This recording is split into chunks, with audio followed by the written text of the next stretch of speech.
Hey guys, hope you're having a great day so far and hope your day is better than it was yesterday. If not, hope it gets better as it progresses. So, today we're going to be talking about Black Lives Matter and police and the Blue Lives Matter and when do they matter and what does it really mean for them to matter. So, this one's going to be a bit long, so I've got some notes here that I'm going to be reading from. So, if I don't look up at the camera, I apologize, but yes, it's a lot to read. So, bear with me, I'll try to make it as quick as possible. Black Lives Matter doesn't mean Black Lives matter more than other lives. It means that our lives are being fucked with merely due to us being black, and more so because of that. People bring up black on black crime.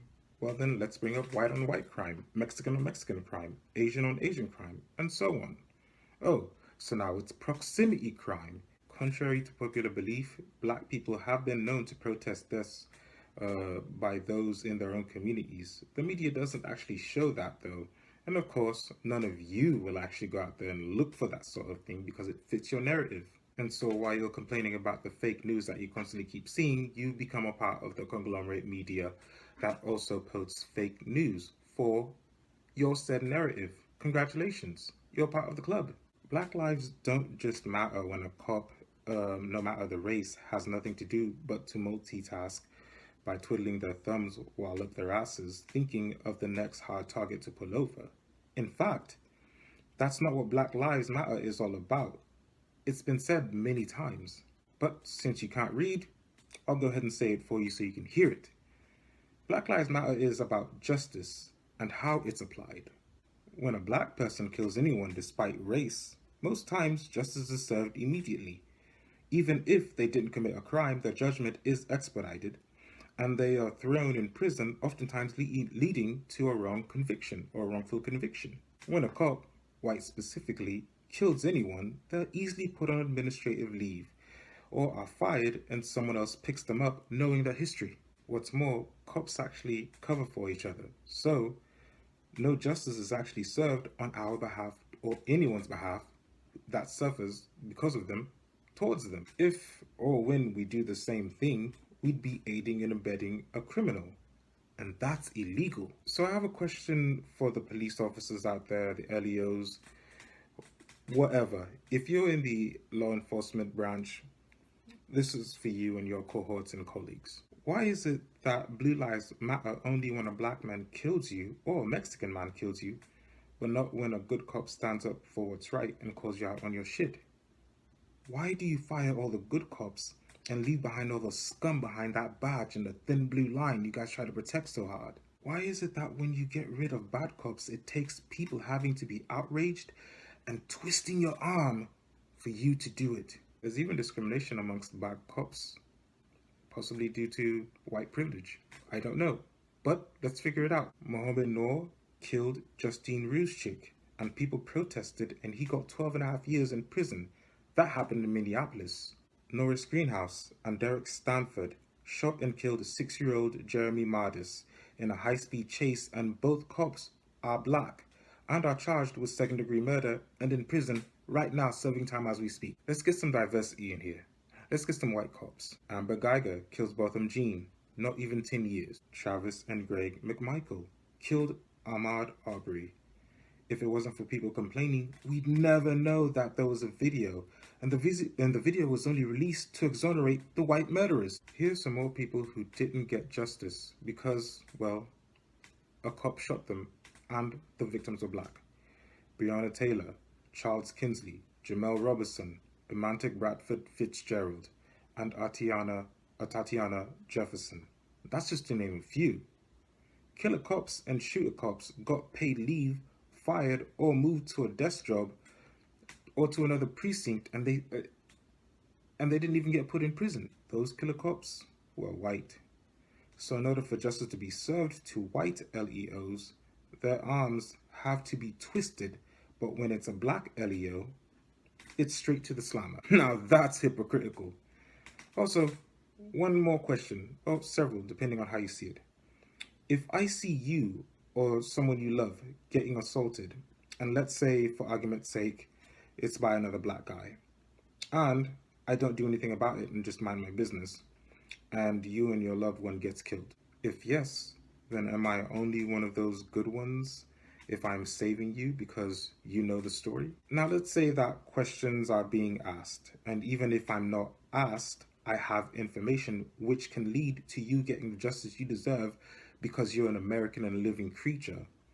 And instead, I cover for those guys who hurt you because, well, they're black, just like me. Does that make me a good man? If your answer is yes, then please tell me why. If your answer is it does not make me a good man, then tell me why it does not.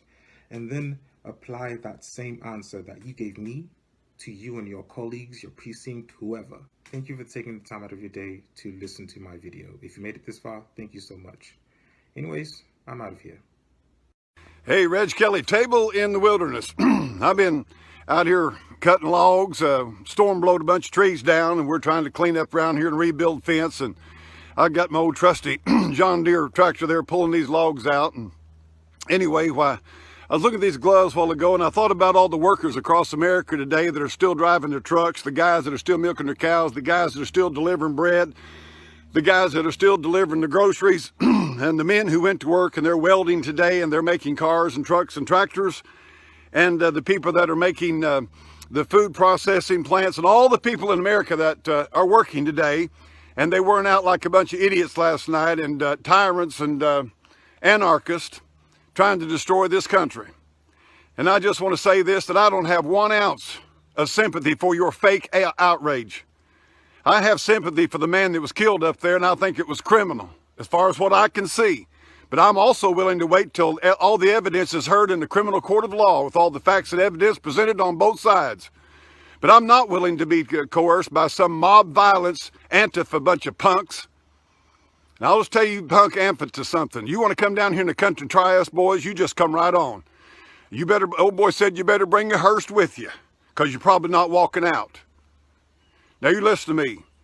I'll put some stock into your fake outrage when I see you concerned about all the blacks that are killing blacks every week in Chicago, Philadelphia, and all the Los Angeles and New York and all the other cities. You don't care about blacks killing blacks.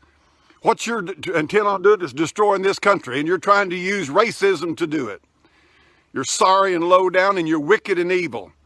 And we're going to defeat you. Mark it in your daybook. We're going to beat you. And truth was going to triumph over false lies and deceit. And all you CNN and MSNBC and NBC and half you guys on Fox and the rest of you, you're just a lying bunch of propaganda machines. You ain't no better than Joseph Goebbels was. But when I begin to see this people who are protesting, quote, who are really rioting and looting and stealing and murdering and destructive to other people's property, when I see you get concerned about babies in the wombs of mothers in this country being butchered by their own mothers and doctors, when I see you want to get rid of pornography, when I want to see you deal with sodomy, when I see you want to deal with the butcher of babies across this country and the murder of blacks and anybody, all humans are equal in value. And when I see you get outraged about anybody's murder and anybody's injustice, then I'll put just a little bit of confidence in your fake outrage. You make me sick. And you make God sick, because you're liars, and you're murderers, and you're anarchists, and you're against everything right, good, godly, and holy. Let me just tell you something. As long as sin is in this world, until Jesus Christ comes back, there's going to be inequities. There's going to be injustices. But you know what I'm going to do? I'm going to walk into a voting poll. I'm going to go there, drive, and I'm going to vote. And I'm going to express my opinion, but I'm not going to burn your house down. And I'm not going to shoot you unless you threaten me. And you act threatening toward me or my family, game's up. And you know what? I'm a softy compared to a lot of guys I know. I know a lot of guys, you light their fire, you're going to wish you'd never come near them. This is Reg Kelly. Why don't you quit your stupid, fake outrage, acting like you care about that black man when you don't. No, you're just real selective about who you're outraged about, aren't you? Real selective. Real selective. You're a hypocrite. You're a hypocrite. And America knows it, and they see it.